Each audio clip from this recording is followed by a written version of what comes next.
अस्सलाम वालेकुम क्लास। हम लोगों ने माइक्रोवेव स्पेक्ट्रोस्कोपी स्टार्ट की हुई है। तो माइक्रोवेव स्पेक्ट्रोस्कोपी में हम लोगों ने उसकी एनर्जीज़ कैलकुलेट कर ली थी। एनर्जी कैलकुलेट करने के बाद हमने एनर्जी गैप भी निकाल लिया था। लास्ट लेक्चर में हम लोगों ने देखा था कि जो इंटेंसिटीज़ हैं स्पेक्ट्रल लाइंस की, मतलब जो माइक्रोवेव स्पेक्ट्रोस्कोपी का ग्राफ होता है, उस ग्राफ में जो स्पेक्ट्रल लाइंस की इंटेंसिटीज़ हैं, ग्राफ की पीक्स बनती हैं। वो डिपेंड किस पे करती हैं? वो दो चीज़ों पे डिपेंड करती हैं, एक रिलेटिव पॉपुलेशन और दूसरी डीजनरेसी ऑफ एनर्जी स्टेट्स। तो ये लास्ट लेक्चर में हमने पढ़ लिया था। अगर हमें क्वांटम नंबर, कौन सा इसमें क्वांटम नंबर है, रोटेशनल क्वांटम नंबर के बारे में पता लग जाए तो हम इसके एंगुलर मोमेंटम को भी कैलकुलेट कर सकते हैं। एंगुलर मोमेंटम की हम बात करें तो एंगुलर मोमेंटम को हम लोग डिफ़ाइन करते हैं P is equal to I into omega. अब आई जो है वो मोमेंट ऑफ इनर्शिया है, ओमेगा हमारे पास एंगुलर वेलोसिटी है। तो मॉलिक्यूल है, जो भी हम मॉलिक्यूल की बात करें, एटम की बात करें, वो रोटेशनल मोशन परफॉर्म कर रहा है, सर्कुलर मोशन है। तो वहाँ पे हम लोगों ने उसकी वेलोसिटी को ओमेगा से, मतलब एंगुलर वेलोसिटी से हमने चेंज कर दिया है, रिप्लेस कर दिया, इधर एंगुलर वेलोसिटी लगा दिया ओमेगा। अब हम अगर देखें कि एंगुलर वेलोसिटी को हम कैलकुलेट कैसे कर सकते हैं, तो एंगुलर वेलोसिटी एक वेक्टर क्वांटिटी है। अब हमें पता है वेक्टर क्वांटिटी की डेफिनेशन होती है कि उसमें डायरेक्शन और मैग्नीट्यूड दोनों होता है। अगर हम मैग्नीट्यूड की बात करें तो एंगुलर मोमेंटम में का मैग्नीट्यूड जो है वो डिपेंड करता है मोमेंट ऑफ इनर्शिया पे और एंगुलर वेलोसिटी पे, इन दोनों चीज़ों पे डिपेंड करता है। अब जब कोई भी मॉलिक्यूल रोटेट करेगा तो वो रोटेट करेगा, उसका कोई ना कोई डायरेक्शन होगी। अब इस डायरेक्शन को, एंगुलर मोमेंटम की डायरेक्शन को हम लोग राइट हैंड रूल से डिफ़ाइन कर सकते हैं, या राइट हैंड रूल से हम उसे एक्सप्रेस कर सकते हैं। तो आप यहाँ पर जो फिंगर्स हैं, जो कर्ल्ड फिंगर्स, वो हमारे पास एंगुलर वेलोसिटी की डायरेक्शन है, और थंब जो है वो हमारे पास एंगुलर मोमेंटम की डायरेक्शन को शो कर रहा है। तो जैसे ही मोशन चेंज होगी, अगर हम लोग, अब मोशन जो है वो सिर्फ एक प्लेन में नहीं होगी, सिर्फ एक्स एक्सिस में नहीं होगी, वो वाई एक्सिस में भी होगी और जी एक्सिस में भी होगी। हम यहाँ पर जब भी डायरेक्शन की बात करते हैं तो हम तीन एंगल्स को या तीन एक्सिस को स्पेसिफाई कर लेते हैं, एक्स वाई और जी को। हम ज़्यादा एक्सिस में नहीं जाते, बस तीन एक्सिस की बात ही करते हैं। तो यहाँ पर भी हम तीन एक्सिस की बात करेंगे। तो जब ये मूव करेगा, जब हमारे पास हम एंगुलर मोमेंटम की बात करेंगे, ये जो रोटेशन हो रही है सर्कुलर वेलोसिटी के साथ ये बॉडी मूव कर रही है, तो ये यहाँ पर इस डायरेक्शन में होगी। पहले हम देखते हैं कि यहाँ पर एरो जो है वो स्ट्रेट है, बिल्कुल ऊपर है, ठीक है, हमारे पास वर्टिकल डायरेक्शन में है। अगर ये थोड़ा सा टिल्ट हो जाए तो ये हमारे पास, अब जो देखें, हम अपने हाथ को भी टिल्ट करके देखें, तो जब थंब की डायरेक्शन जो है वो दूसरी साइड पर हो जाएगी, एंगुलर मोमेंटम की डायरेक्शन है वो दूसरी तरफ हो गई है। इसी तरह अगर ये रोटेशन जो है वो डाउनवर्ड होगी तो हमारे पास थंब जो है वो डाउनवर्ड हो जाएगा। राइट हैंड रूल को देखते हुए हम देखें तो थंब नीचे की तरह डायरेक्शन में चला जाएगा। अब यहाँ पर जो वेलोसिटी, यहाँ पर जो एंगुलर मोमेंटम है, वेलोसिटी तो वही रहेगी ना, एंगुलर वेलोसिटी, जो एंगुलर हमारे पास मोमेंटम है वो डाउनवर्ड डायरेक्शन में हो जाएगा। मतलब जब जैसे जैसे बॉडी मूव कर रही है डिफरेंट एक्सिस में, तो हमारे पास इसकी डायरेक्शन भी चेंज होती जा रही है। पहले वो अपवर्ड डायरेक्शन में थी, फिर वो हमारे पास लेफ़्ट साइड पे की डायरेक्शन में आ गई, फिर डाउनवर्ड में हो गई, फिर और अगर मूवमेंट इसकी देखें तो ये और डिफरेंट डायरेक्शन में भी मूव कर सकता है। ये जो बॉडी है ये मूव, और ये ऑब्जेक्ट है ये मूव कर सकता है। अब अगर हम लोग देखें कि एंगुलर मोमेंटम को हमने रिप्रेजेंट कर दिया राइट हैंड रूल से, तो एंगुलर मोमेंटम की, अब जो आपको एरो नज़र आ रहा है, ये एरो उसकी डायरेक्शन को रिप्रेजेंट कर रहा है, और डायरेक्शन के अलावा हमें एंगुलर मोमेंटम ग्रेटर है या लोअर है इसके बारे में भी ये एरो इन्फॉर्मेशन देता है। अब देखें यहाँ पर एंगुलर मोमेंटम और एंगुलर वेलोसिटी डायरेक्टली प्रोपोर्शनल है, P is equal to I into omega था। तो ये हमारे पास P angular velocity, angular momentum है, I मोमेंट ऑफ इनर्शिया है, और ओमेगा हमारे पास है angular velocity. Angular momentum greater होगा, इसका मतलब है वेलोसिटी भी ग्रेटर होगी। अब कोई भी ऑब्जेक्ट बहुत ग्रेटर स्पीड के साथ मूव करेगा तो आप लोगों को पता है उसकी एनर्जी भी ग्रेटर होगी। तो अगर हम लोग देखें कि एनर्जी ग्रेटर है, इसका मतलब है कि उसका एंगुलर मोमेंटम भी ग्रेटर होगा। तो एंगुलर मोमेंटम को वो ग्रेटर है या लेसर है, उसको हम उसकी जो एरो है, एरो की लेंथ से रिप्रेजेंट कर सकते हैं। अगर कोई भी ऑब्जेक्ट है जिसका एंगुलर मोमेंटम लेस है तो उसका एरो छोटा होगा, और अगर किसी का ग्रेटर है तो उसका एरो की लेंथ भी ग्रेटर होगी। अब हम लोग एंगुलर मोमेंटम को कैलकुलेट भी कर सकते हैं। अब हमें पता है कि angular momentum is equal to I into omega. और एनर्जी की अगर हम बात करें तो एनर्जी हमारे पास in terms of angular momentum, तो एनर्जी जो है वो है हाफ आई ओमेगा स्क्वायर। असल में ये होती है काइनेटिक एनर्जी जो है हाफ एम वी स्क्वायर है। तो हम जब ये m v square linear acceleration की बात होती है। अब हम लोग बात कर रहे हैं सर्कुलर मोशन की। तो सर्कुलर मोशन में हम लोग मैस को रिप्लेस कर देते हैं आई से और वेलोसिटी को ओमेगा से। तो यहाँ पर हाफ आई ओमेगा स्क्वायर आ जाएगा। इसको हम थोड़ा रीअरेंज कर लेते हैं। तो 2 को हम और आई को इक्वेशन की दूसरी तरफ ले जाते हैं। 2e/i is equal to omega square. अब हम इसका अंडर रूट ले लें तो omega is equal to 2e/i under root. ठीक है, अब हम लोग ये यहाँ पर ओमेगा की वैल्यू निकल आई है। इसको हम इक्वेशन नंबर 1 में पुट कर देते हैं, जहाँ पे हमने लिखा था p is equal to I omega. तो वहाँ पर वैल्यू पुट कर देते हैं p is equal to I. अब ओमेगा की जगह हमने अंडर रूट 2e/i पुट कर दिया। आई को अंडर रूट के अंदर ले जाएं तो हमारे पास आ जाएगा p is equal to 2e/i, क्योंकि आई को जब अंडर रूट के अंदर लेके जाएंगे तो वो आई स्क्वायर हो जाएगा और स्क्वायर नीचे वाले आई से कैंसिल होकर 2e/i रह जाएगा, अंडर रूट 2e/i रह जाएगा। अब पीछे हम लोगों ने एनर्जी को कैलकुलेट किया था। तो वो एनर्जी जो श्रोडिंगर वेव इक्वेशन से एनर्जी निकली थी वो हमारे पास है E is equal to h²/8π² j into j+1। अब हम ये जो आई है उसको दूसरी तरफ ले जाते हैं। E i is equal to h²/8√π j into j+1।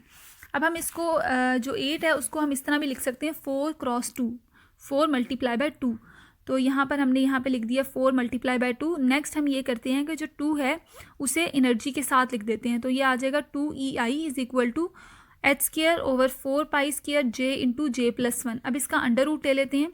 तो 2e/i is equal to under root h²/4π² j into j+1। अब ये हमारे पास इक्वेशन आ गई है। तो ये इक्वेशन नंबर 3 है। और जो पीछे हमारे पास इक्वेशन निकली एंगुलर मोमेंटम के लिए निकाली थी वो हमारे पास इक्वल थी अंडर रूट 2e/i के। इक्वेशन नंबर 2 और 3 को कंपेयर कर लें तो हमारे पास इक्वेशन आ जाती है p is equal to under root h²/4π² j into j+1। और इसको हम इस तरह भी लिख सकते हैं, ये जो h²/4π² है ये अंडर रूट इसका ख़त्म कर दें तो हमारे पास h/2π आ जाता है under root j into j+1। अब अगर हमें j की वैल्यू पता हो उसके बाद हम इजीली निकाल सकते हैं एंगुलर मोमेंटम। जैसे j इज इक्वल टू 1 है तो हम लोग आराम से निकाल लेंगे कि p is equal to h/2π into 1 into 1+1। तो ये आ जाएगा अंडर रूट 2 इंटू h/2π। अब h हमारे पास कांस्टेंट है और 2π भी कांस्टेंट है। हमें पता है वैल्यू पता है पाई की भी और h की भी। तो हम यहाँ से p की वैल्यू निकाल सकते हैं जब j इज इक्वल टू 1 होगा। इसी तरह हम एनर्जी भी कैलकुलेट कर सकते हैं।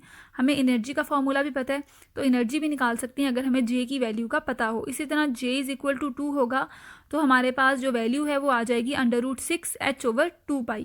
इसी तरह हमारे पास सारी j की वैल्यू अगर 3 है, 4 है, 5 है तो हम ईजिली उसकी वैल्यू को एंगुलर मोमेंटम को कैलकुलेट कर सकते हैं।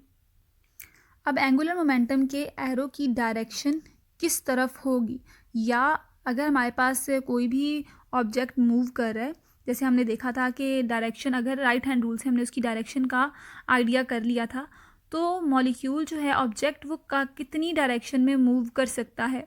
अब ये डिपेंड करता है जब हमें एंगुलर मोमेंटम की वैल्यू का आइडिया हो जाए। तो एंगुलर मोमेंटम की वैल्यू का आइडिया कहाँ से होगा, वो हमें होगा j की वैल्यू से, रोटेशनल क्वांटम नंबर से। अब रोटेशनल क्वांटम नंबर अगर 1 है तो इसका मतलब है कि हमारे पास जो एरो की लेंथ होगी वो हम लोग इस लेंथ में भी हम करेंगे उसके 2 टाइम्स j2 हो जाएगा। जैसे अगर हमारे पास ये 1 सेंटीमीटर है तो जो j इज इक्वल टू 2 की वैल्यू आएगी एंगुलर मोमेंटम की या एनर्जी की वो 2 टाइम्स होगी हमारे पास फर्स्ट वन से। j इज इक्वल टू 1 जो है उससे 2 टाइम्स ज़्यादा j इज इक्वल टू 2 होगा। जैसे अब आप लोगों को ये नज़र आ रहा है कि हमारे पास एक ऑब्जेक्ट है, ठीक है, उसका एंगुलर मोमेंटम अपवर्ड डायरेक्शन में है जब j इज इक्वल टू 1 है। इसी तरह अब j इज इक्वल टू 2 होगा तो वो जो लाइन है वो उससे सेकंड लाइन उससे 2 टाइम्स अबव होगी। तो यहाँ पर जो हमारे पास अब कौन कौन सी रोटेशनल स्टेट्स या कौन कौन सी डायरेक्शंस उस ऑब्जेक्ट को अलाउड है। j इज इक्वल टू 1 की बात करते हैं हम, तो यहाँ पर एरो होगा। अब ये वाला एरो किस डायरेक्शन में मूव करेगा, ये वहाँ पे जाके स्टॉप करेगा जहाँ पे ये j इज इक्वल टू 1 के परपेंडिकुलर आएगा, ठीक है।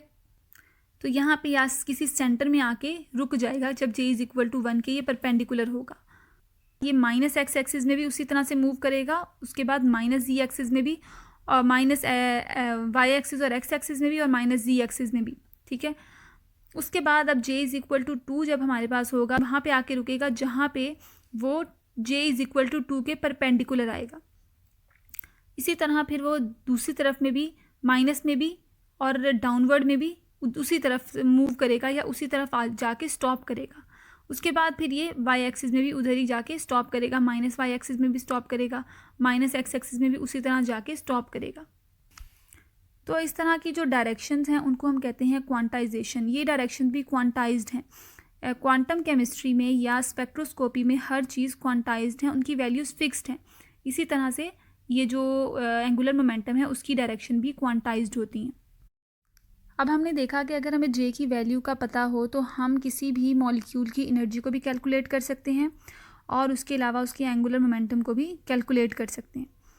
अब अगर हमने स्पिन मल्टीप्लिसिटी निकालनी है, मतलब कौन कौन सी पॉसिबल डायरेक्शन है जहां मॉलिक्यूल रोटेट कर सकता है, जिसमें मॉलिक्यूल का कोई स्पेसिफिक एंगुलर मोमेंटम है, तो हम उसके को किस तरह से डिटरमिन कर सकते हैं कि कौन कौन सी डायरेक्शन में वो मॉलिक्यूल रोटेट कर रहा है। उसको हम कहते हैं स्पिन मल्टीप्लिसिटी। तो उसको हम कैलकुलेट करते हैं, spin multiplicity is equal to 2j+1। तो ये 2j+1 है। यहाँ पर अगर हमें j की वैल्यू पता है उससे हम इजीली स्पिन मल्टीप्लिसिटी निकाल सकते हैं। जैसे अब j की वैल्यू 1 है, j इज़ इक्वल टू 1, तो हमारे पास जो ओवरऑल वैल्यू आएगी वो आ जाएगी 2j+1। ठीक है, 2 × 1+1 इक्वल आ जाएगा 3 के। इसका क्या मतलब है कि अब हमारे पास जो मॉलिक्यूल है वो कहाँ कहाँ मूव कर सकता है, वो 0। ठीक है, 0 पे, 0 का मतलब है कि वो ओरिजिन पे ही रहेगा।